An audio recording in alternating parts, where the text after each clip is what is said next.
कार्यकर्ते आले या काल साहेबांचं स्टेटमेंट ऐकलो का नाही? साहेब म्हणजे जनतेचं काळीज आहे. माझ्या अभिमानी कष्ट. महाराष्ट्रामध्ये इतकी बेरोजगारी झाली आहे, त्या बेरोजगारी संदर्भात काय करावं असं वाटतं? या बेरोजगारच्या विचाराचं आमदार ह्या विचाराचं निवडावं लागेल. संसदेमध्ये आणि विधानसभेमध्ये पाठवावं लागेल, त्याशिवाय परिस्थिती बदलणार नाही. बेरोजगारी सर्वात मोठं कारण काय की आता ते जेवढे बी सेक्टर आहे ते खाजगीकरण क्षेत्रामध्ये गेले. आमदार असू द्या, खासदार असू द्या, एका माळ्याच्या मध्ये टोटली त्याने पैसे घेतले, त्यांचं घर भरलं बाजार. त्याच्या व्यतिरिक्त काय बेरोजगार? आता मी पोस्ट ग्रॅज्युएशन करतो ना, कामच करतो शेवटी, कारण सध्या नोकऱ्या नाही, काय नसते त्याच्यामुळे. आणि प्रत्येक विद्यार्थी आता तलाठीचा फॉर्म भरला, तलाठी 70-80 फॉर्म चालले. का चालले? ही बेरोजगारी का वाढली आहे? याच्यामध्ये नेते जबाबदार का सरकार जबाबदार? नेते बी जबाबदार आहे ते, पण त्याच्याबरोबर ही मतदान करणार आहे ते डोळे झाकून मतदान करणार ते लोक लई मोठी जबाबदार आहे त्याचा. कारण त्याच माणसाला निवडून देऊन त्यांना पक्क कळायला लागले की निवडून आल्यानंतर काय करायचं, निवडून यायच्या अगोदर लोकांना खोटे आश्वासन कसं द्यायचं हे पक्क त्यांना माहिती आहे.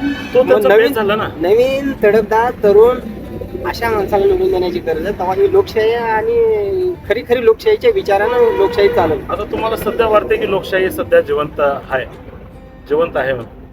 लोकशाही कुठं तर मरत चालली असं तुम्हाला वाटत नाही का?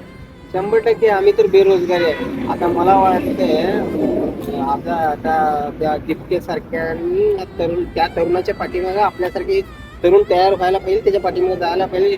शाळाचा मुद्दा त्यांनी उचलला आपल्या महाराष्ट्रामध्ये आज खरंच गरज आहे. आणि दुसरं एक सांगतो मला, जिल्हा परिषद वेगळं बजेट काढते, महाराष्ट्र राज्य वेगळं बजेट काढते, पंचायत समिती वेगळं काढते, या अनेक बजेट आहेत त्या. पण फक्त बजेट कागदापुरतं आणि ह्या जाती ते कुठं बजेट. पण शाळेची परिस्थिती वर्षानुवर्ष खालवत चालली आहे किंवा बिघडत चालली आहे.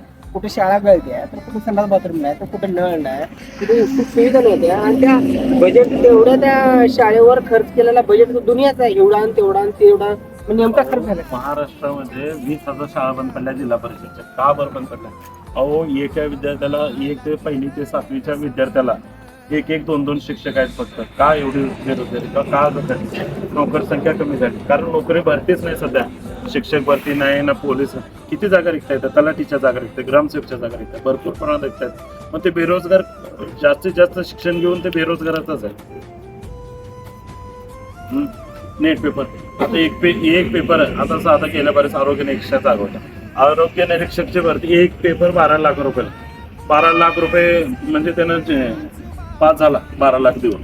मुळात काही नाही. तर बघा, आपण अगोदरचं सरकार काम करत नाही म्हणून बदललं, पण ती त्याच्यावरचे सख्य भाऊ आहे ते काय विषय नाही. पण मुळामध्ये ह्या जनतेने लक्षात घ्यायला पाहिजे, तरुणांना लक्षात घ्यायला पाहिजे. आणि या तरुण तडफदार या लोकांना निवडून देण्याचा प्रयत्न करावा लागेल, आवाज उठवावा लागेल. लोकशाहीमधून सुद्धा नाही एवढा आपल्याला त्रस्त जगावं लागतं, हे कठीण आहे. तर आवाज हा महत्वाचा आहे. आता हे शिकलेलाच आहे. तुझं म्हणणं काय? नाही